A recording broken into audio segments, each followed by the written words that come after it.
Out of all the voice actors in the anime community, who would you like to work with the most? That's tough. That we have not worked with yet? Yeah. That we have not worked with yet. It's hard because we've worked with so many. It's a small community. We've worked with a lot of those guys. And honestly, one of the greatest things about working in voiceover that we found is that the actors in the community are so supportive of each other, which we can't necessarily say about the on-camera community as much. It seems like everybody's really sort of paranoid about getting jobs and very backstabbing, protective of their work. But in the voiceover community, everybody's really supportive and not afraid you're going to steal their job. I don't know. I think we've been really blessed to work with some really amazing, talented people, both as directors and as writers and as actors. And I mean, like, it's across the board. I mean, you learn, the reason that we are able to be as successful as we are, or I think as good as we are, is because we learn from the people around us. So because we work with really talented, really skilled people, it helps us become as skilled and as talented as we have so far. Do you know what I mean? Like, it's sort of like you work off of what you get to work off of, and so when you're working off really good people, you can't help but sort of improve and become better. Right. Yeah. When you're working with people like Steve Bloom and Mary Elizabeth McGlynn, that caliber of actor, you really have to bring your A game. You don't want to be like, oh yeah, well Steve was awesome, but Yuri sucked. And Steve's he's a hot game to match. I mean he's so good. So it's you gotta.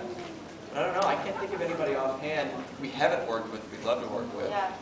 Because we've worked with so many of those. But I mean, I'm sure that there are people we have not worked with that we would love to work with. It's just hard because when you think about working with people, you think of all the faces and the people that you've worked with, because that's what comes to mind. I've never worked with Mark Hamill. Now, I've been on projects that he's been on, Afro Samurai and Robotech Shadow Chronicle. We both worked on them, but we didn't work together. I'd love to work together. Would Brad Swale be a suggestion? Yeah, what? Would Brad Swale be a suggestion? Brad Swale as well. Yeah, absolutely. I've never gotten to work with him. All the way in the back there. Can you yell escape? Sorry? Can you yell escape? Oh, yeah, escape. We'll save it for the end so that I have any voice left to do the rest of the thing. You, sir. I know you all both done a lot of voice acting and recording. Out of all the different recording sessions, what could you say was your favorite actual recording session? Not character favorite, but where the actual session was. My favorite recording session was getting to go in and do an episode of Legion of Superheroes.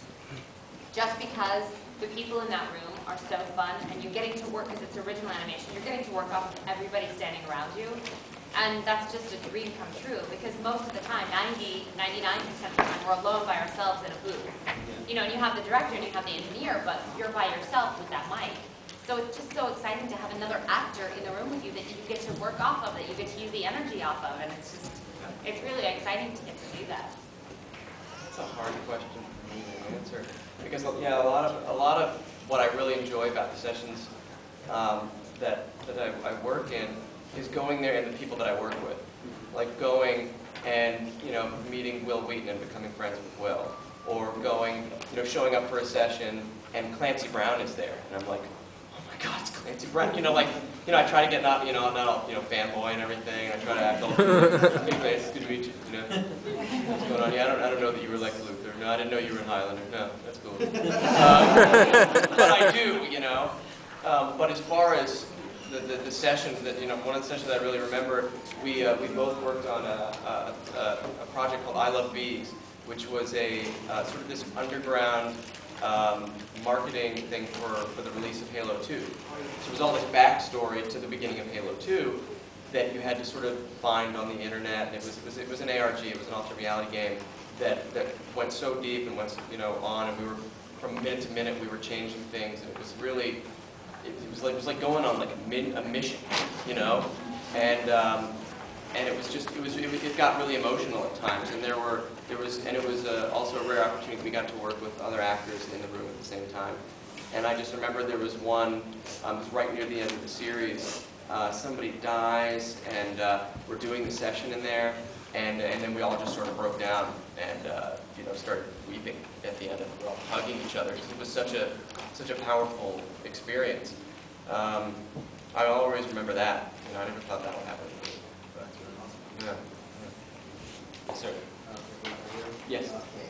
I'd like to know is, like to be at your very first convention that you were like a guest on? Like, what was it like?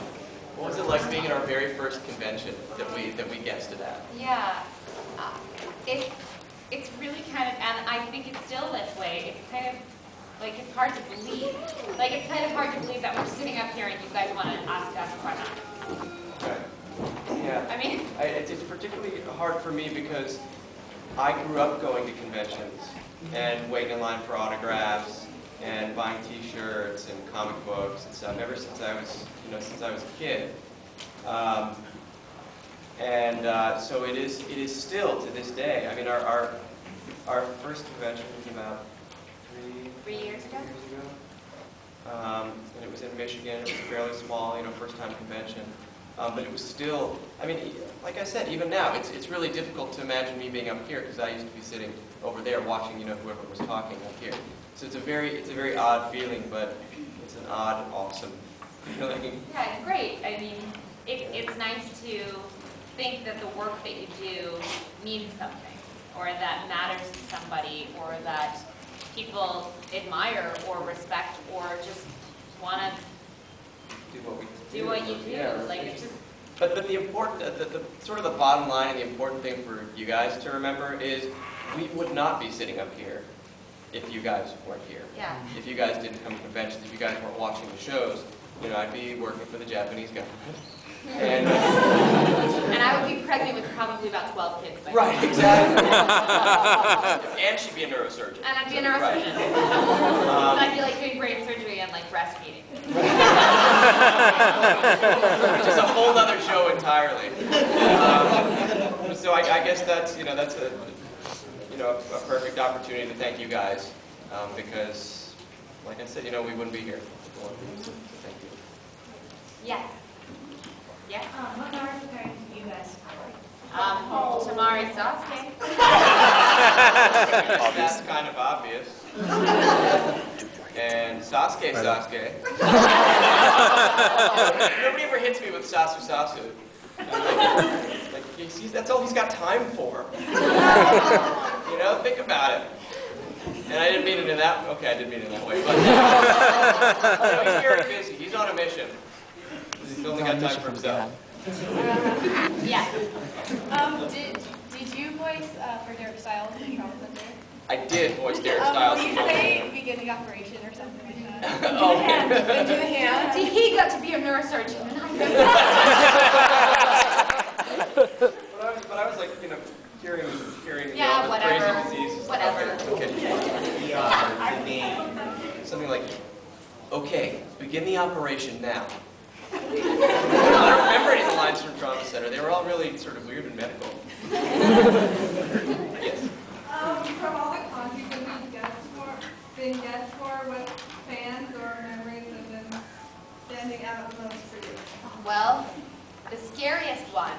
Because that's really what you want to hear. No, but the scariest one for me was at a convention several years ago, and we were walking down the hallway. Like there's, fans. We're like walking down one of the main hallways, and some big man decided that glomping me would be a good idea from behind.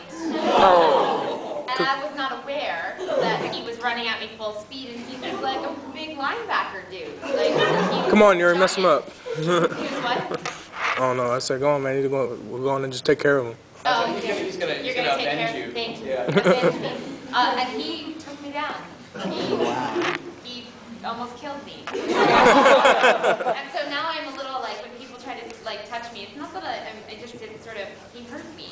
And that's scary. I would say generally our dealings with fans are perfectly fine and awesome. But yeah, of course the memorable ones are always the really, I have a similar story where I went to a con in Texas, in Austin, and it's like as soon as I got there, I must have gotten a bug on the plane or something. As soon as I got there, I had the flu. So I was like feverish, and it just got worse and worse as the weekend went on. Oh my God, he called, because I wasn't at the convention with him, it was just he had gone. He called on the phone, and I could barely hear him, because he was like, I was like, do you need me to fly out there? Are you okay? I mean, I could barely keep conscious. My voice was gone, which is really impressive for doing panels on voice acting. But I would try. I would go down and I would do my panel, and then I'd go up to the hotel room and